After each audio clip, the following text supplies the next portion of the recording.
میرے بچوں نے مجھ سے پوچھا کہ پاپا جی یہ بتائیں کہ ہم فلسطین سے محبت کیوں کرتے ہیں۔ آپ کے بچے آپ سے پوچھیں یا نہ پوچھیں، انہیں آپ یہ ضرور بتایا کیجئے کہ ہم فلسطین سے اس لیے محبت کرتے ہیں کہ یہ فلسطین انبیاء علیہ السلام کا مسکن اور سرزمین رہی ہے۔ حضرت ابراہیم علیہ السلام نے فلسطین کی طرف ہجرت فرمائی تھی، اس لیے ہم اسے محبت کرتے ہیں۔ اللہ تبارک و تعالیٰ نے حضرت لوط علیہ السلام کو اس عذاب سے نجات دی تھی جو ان کی قوم پر اسی جگہ پہ نازل ہوا تھا۔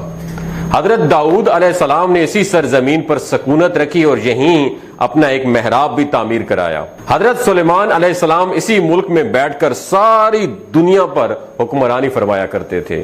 چیونٹی کا وہ مشہور قصہ جس میں ایک چیونٹی نے اپنی باقی ساتھیوں سے کہا کہ اے چیونٹیوں اپنے بلوں میں گھس جاؤ، یہیں اس ملک میں واقع اسکلان شہر کی ایک وادی میں پیش آیا تھا جس کا نام بعد میں وادی نمل چیونٹیوں کی وادی رکھ دیا گیا تھا۔ حضرت زکریا علیہ السلام کا محراب بھی اسی شہر فلسطین میں ہے۔ حضرت موسیٰ علیہ السلام نے اس ملک کے بارے میں اپنے ساتھیوں سے کہا تھا کہ اس مقدس شہر میں داخل ہو جاؤ۔ انہوں نے اس شہر کو مقدس، اس شہر کے شرک سے پاک ہونے اور انبیاء علیہ السلام کا مسکن ہونے کی وجہ سے کہا تھا۔ اس شہر میں کئی معجزات وقوع پذیر ہوئے، جن میں ایک کنواری بی بی حضرت مریم کے بطن سے حضرت عیسیٰ علیہ السلام کی ولادت مبارکہ بھی ہے۔ حضرت عیسیٰ علیہ السلام کو جب ان کی قوم نے قتل کرنا چاہا تو اللہ تبارک و تعالیٰ نے انہیں اسی شہر سے آسمان پر اٹھا لیا تھا۔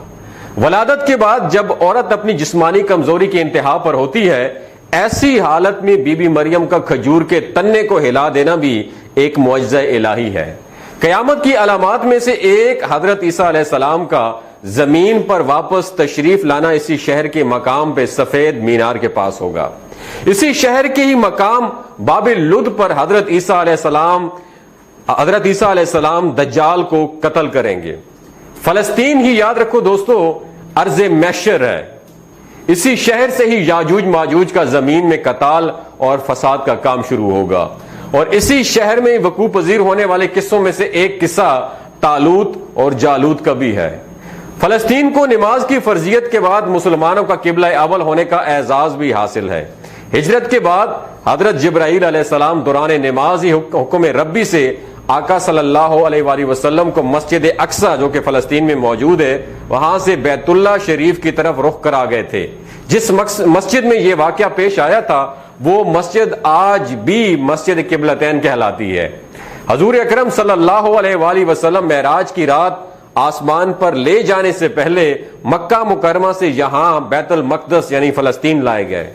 سرکار دو عالم صلی اللہ علیہ وآلہ وسلم کی اقتداء میں انبیاء علیہ السلام نے یہاں مل کر نماز ادا فرمائی، اس لیے اس طرح فلسطین ایک بار پھر سارے انبیاء کا مسکن بن گیا۔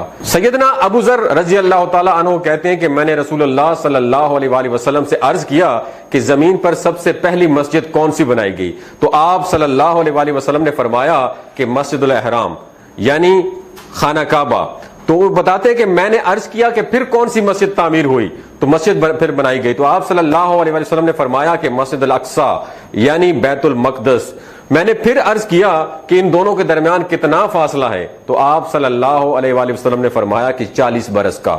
تو جہاں بھی نماز کا وقت پا لے تو وہیں نماز ادا کر لے، بس وہی مسجد ہی ہے۔ وصال حبیبنا صلی اللہ علیہ وآلہ وسلم کے بعد حضرت ابو بکر رضی اللہ تعالی عنہ کو ارتداد کے فتنہ اور دیگر کئی مشکلات سے نمٹنے کے لیے عسکری اور افرادی قوت کی اشد ضرورت کے باوجود بھی ارض شام فلسطین کی طرف آپ صلی اللہ علیہ وسلم کا تیار کردہ لشکر بھیجنا بھی ایک ناقابل فراموش حقیقت ہے۔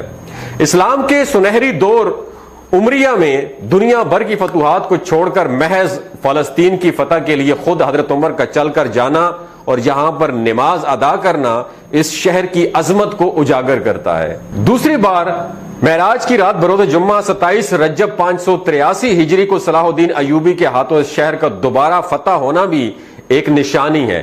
بیت المقدس کا نام قرآن سے پہلے تک ہوا کرتا تھا، قرآن نازل ہوا تو اس کا نام مسجد اقصی رکھا گیا۔